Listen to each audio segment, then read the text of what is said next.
Hi friends, welcome back to our channel. ఈ వీడియోలో అయితే మనము సాఫ్ట్ సారీ క్లాతులు ఉంటాయి కదండి, దానికైతే గ్లూ పెట్టి ఐరన్ చేస్తే జాయింట్ అయిపోతుందన్నమాట. సైడ్ ఎక్స్ట్రా క్లాత్ మొత్తం కట్ చేసుకొని నార్మల్గా సింగిల్ బ్లౌజ్ లాగా స్టిచ్చింగ్ అయితే చేసుకోవచ్చండి. దీనికి పెద్దగా టైం సేవింగ్ అంటే ఏం కాదండి, మిషన్ మీద వేసినా కూడా అదే టైం పడుతుంది. కాకుంటే మనం గ్లూతో జాయిన్ చేసుకుంటే కొంచెం మనకి సాఫ్ట్ క్లాత్ అయినా కూడా చాలా నీట్గా వస్తుందన్నమాట. మనం లైనింగ్ ఫ్యాబ్రిక్‌ని అయితే ఇలా పరుచుకొని మనము నెక్ చుట్టూరా ఎడ్జెస్‌కి అయితే డాట్స్ అయితే పెట్టుకోవాలండి. కొంచెము లోపలికి పెట్టినా కూడా గ్లూ మరకలనేవి కనిపిస్తా ఉంటాయి. ఇలా ఎడ్జెస్‌కంతా కూడా చిన్న చిన్నగా డాట్స్ పెట్టుకుంటూ వెళ్ళిపోవాలి.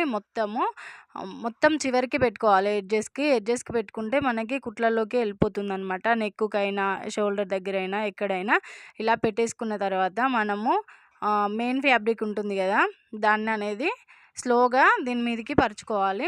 మొత్తము చూసుకుంటూ పరుచుకోవాలండి. మెయిన్ క్లాత్ అనేది పైన వైపుగా ఉండాలి. మనకి రివర్స్ ఉంటుంది కదా, మెయిన్ ఫ్యాబ్రిక్ అనేది పైన వైపుగా ఉండాలి. ఇలా వేసుకోవాలన్నమాట. ఒకేసారి ఇలా లాగకూడదు. ఇలా లాగితే మనకి ఇలా మొత్తము గ్లూ అనేది అతుక్కుపోయి మొత్తం మరకల్లాగా కనిపిస్తూ ఉంటుంది. అలా కాకుండా మొత్తం సెట్ చేసుకున్న తర్వాతే ఇలా అనుకోవాలి. అనుకున్న తర్వాత మనం ఐరన్ అయితే చేసుకోవాలండి. నేను పైనుండే ఐరన్ చేస్తున్నాను, మెయిన్ ఫ్యాబ్రిక్ మీద నుండే. ఒకసారి మనం గల్ల దగ్గర చెక్ చేసుకోవాలి ఐరన్ బాక్స్ అనేది ఎంత హీట్గా ఉంది అని చెప్పి. నేనైతే సిల్క్ ఆప్షన్లో పెట్టి ఐరన్ చేస్తున్నానండి. మనం ఫస్ట్గా చెక్ చేసుకున్న తర్వాతనే ఐరన్ బాక్స్ అనేది దానిపైన పెట్టేసుకొని చేసుకోవాలి. పట్టు బ్లౌజులకి ఇలా చేయకూడదండి. సిల్క్ ఫ్యాబ్రిక్, ఇంకా వేరే కాటన్ టైపు, వేరే ఇంకేదైనా చేసుకోవచ్చు. పట్టు ఫ్యాబ్రిక్ అయితే చేయకూడదు. ఇలా లైట్గా ఇలా చూపిస్తున్నాను చూడండి, ఇలా లైట్గా అనుకుంటూ ఐరన్ అయితే చేసుకోవాలి. మొత్తం ఐరన్ చేసుకున్న తర్వాత ఓపెన్ చేసి చూపిస్తాను, చాలా నీట్గా వస్తుందండి. ఇలా చూడండి, మనం పరుచుకునేటప్పుడే స్లోగా మొత్తం చెక్ చేసుకుని మొత్తం పరుచుకున్న తర్వాతనే ఐరన్ బాక్స్ అనేది పెట్టేసుకొని ఐరన్ అయితే చేసుకోవాలి. సిల్క్ ఆప్షన్లో పెట్టుకొని చేసుకోవాలండి.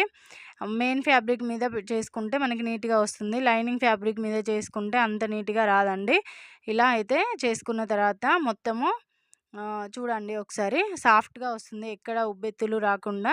ఇది పక్కన పెట్టేసుకొని మనమైతే అది ఫ్రంట్ పార్ట్ కూడా అలాగే ఐరన్ అయితే చేసేసుకుందామండి. ఇదైతే పక్కకు తీసేసుకొని ఫ్రంట్ పార్ట్ కూడా ఆపోజిట్గా మనం ఎలా వేసుకుంటామో అలా అయితే వేసుకోవాలి. ఫ్రంట్ ఫ్యాబ్రిక్ కూడా ఓపెన్ చేసుకొని దానికి కూడా హ్యాండ్స్ అయితే మనము ఫోల్డింగ్ చేసి స్టిచ్చింగ్ చేసుకుంటాం కదా, దానికైతే చేయము. ఓన్లీ వెనుక పార్ట్, ముందు పార్ట్ రెండు అయితే జాయిన్ చేసుకోవాలన్నమాట. దీన్ని కూడా మనం ఇలా వేసుకొని ముందుగా చెక్ చేసుకోవాలి. ఆపోజిట్ వైపు వచ్చేలాగా వేసుకొని ఇలా చిన్న చిన్న డాట్స్ అయితే పెట్టుకోవాలండి. డాట్స్ పెట్టుకునేటప్పుడు క్లాత్ చివరికి అయితే పెట్టుకోవాలి. ఈ మెథడ్ అనేది మనకి సాఫ్ట్ ఫ్యాబ్రిక్ దేనికైనా కూడా యూజ్ అవుతుందండి. అలాగే ఒక పట్టు ఫ్యాబ్రిక్ అయితే ఇలా చేయకూడదు. ఇలా చేస్తే మనకి మరకలు అనేది పడిపోతుంది. అలాగే పట్టు మిక్సింగ్ ఉంటుంది కదా, అది కొంచెం కాలిపోయే ఛాన్స్ ఉంటుందన్నమాట. ఇలా చెక్ చేసుకున్న తర్వాత మనం మెయిన్ ఫ్యాబ్రిక్ వేసేటప్పుడు మాత్రం చెక్ చేసుకొని మనం ముందుగానే చెకింగ్ అనేది చేసుకొని పెట్టుకోవాలన్నమాట. మనకి రివర్స్ క్లాత్ అనేది లోపలికి వెళ్ళిపోవాలి, మెయిన్ ఫ్యాబ్రిక్ అనేది పైనకి రావాలి. ఇలా చెక్ చేసుకుంటూ వేసుకోవాలి. స్లోగా పరుచుకోవాలన్నమాట దాని మీద, లేదంటే మనకి గ్లూ అనేది ఎక్కడ అంటుకున్నా కూడా మరకల్లాగా కనిపిస్తుంది. ఇలా మొత్తం చెక్ చేసుకున్న తర్వాత ఐరన్ బాక్స్తో ఐరన్ అయితే చేసుకోవాలి.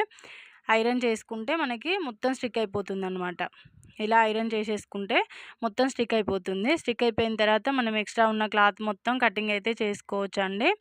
ఇలా మొత్తం చేసేసుకోవాలి. చూడండి, చాలా స్మూత్గా వస్తుందన్నమాట. ఇలా ఒకసారి ట్రై చేయండి ఫ్రెండ్స్ ఎవరైనా. ఇలాగే మనం ఇంకొక సైడ్ కూడా అలాగే జాయింట్ అయితే చేసుకోవాలండి. గ్లూ అనేది చిన్న చిన్న డాట్స్ కింద పెట్టుకోవాలి. మొత్తం ఇలా లైన్ లాగా కాకుండా చిన్న చిన్నగా డాట్స్ కింద పెట్టేసుకొని ఐరన్ అయితే చేసుకోవాలండి. ఐరన్ బాక్స్ కూడా హీట్ ఎంత ఉందో చెక్ చేసుకుంటూ చేసుకోవాలి. కొత్తగా చేసేవారైతే కొంచెం చెక్ చేసుకొని నార్మల్ ఫస్ట్ అయితే హీట్ ఎంత వచ్చిందో చూసుకొని సిల్క్ ఆప్షన్లో మాత్రమే సెలెక్ట్ చేసుకోవాలండి.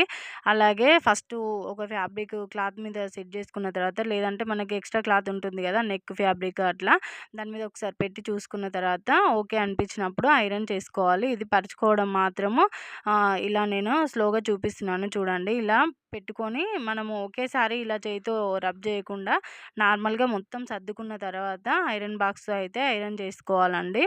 ఇలా చేసుకుంటే చాలా నీట్గా వస్తుంది. ఇలా చేసుకున్న తర్వాత మనం ఎక్స్ట్రా ఫ్యాబ్రిక్ మొత్తం కటింగ్ అయితే చేసుకోవాలి. కటింగ్ చేసుకుంటే మనకి నార్మల్గా ఇంకా స్టిచ్చింగ్ అనేది వేయాల్సిన అవసరం లేదనమాట. సైడ్ స్టిచ్చింగ్ డైరెక్ట్గా మనం సింగిల్ బ్లౌజ్ లాగా స్టిచ్చింగ్ అయితే చేసేసుకోవచ్చు. ఇలా ఎక్స్ట్రా క్లాత్ కూడా కట్ చేసి చూపిస్తున్నాను చూడండి ఫ్రెండ్స్. ఇంకా మీకు ఇది లైవ్లో చూపించమన్నా కూడా బ్లౌజెస్ అయితే నా దగ్గర ఇంకా ఉన్నాయండి. ఈ వీడియో చూసిన తర్వాత లైవ్లో అయినా సరే గ్లూ పెట్టి జాయిన్ చేయమంటే నేను లైవ్లో కూడా చూపిస్తానండి. ఇంకా మీకు కటింగ్ స్టిచ్చింగ్ సంబంధించినది ఏదైనా కూడా నేనైతే మీకు లైవ్లో చూపించమన్నా కూడా చూపిస్తాను. వేరే ఇంకా ఏ సైజు బ్లౌజులు అయినా కూడా వీడియో రూపంలో అయినా చూపిస్తానండి. మన ఛానల్లో ఈ వీడియోస్ అయితే నచ్చిన వాళ్ళు మన ఛానల్ని సబ్స్క్రైబ్ చేసుకోండి ఫ్రెండ్స్. కొత్త వాళ్ళైతే నార్మల్గా వీడియో చూసిన వాళ్ళైతే లైక్ చేయండి. మీకు యూజ్ అవుతుంది అనుకుంటే సబ్స్క్రైబ్ చేసుకోండి. ఇంకా మీకు ఏ డౌట్ ఉన్నా కూడా నన్నైతే కామెంట్ సెక్షన్లో కామెంట్ చేయండి ఫ్రెండ్స్. నేనైతే రిప్లై ఇస్తాను. వీడియో రూపంలో అయినా సరే, లేదంటే నార్మల్గా రిప్లై ఇచ్చేదైతే నార్మల్గా అయినా రిప్లై ఇస్తాను.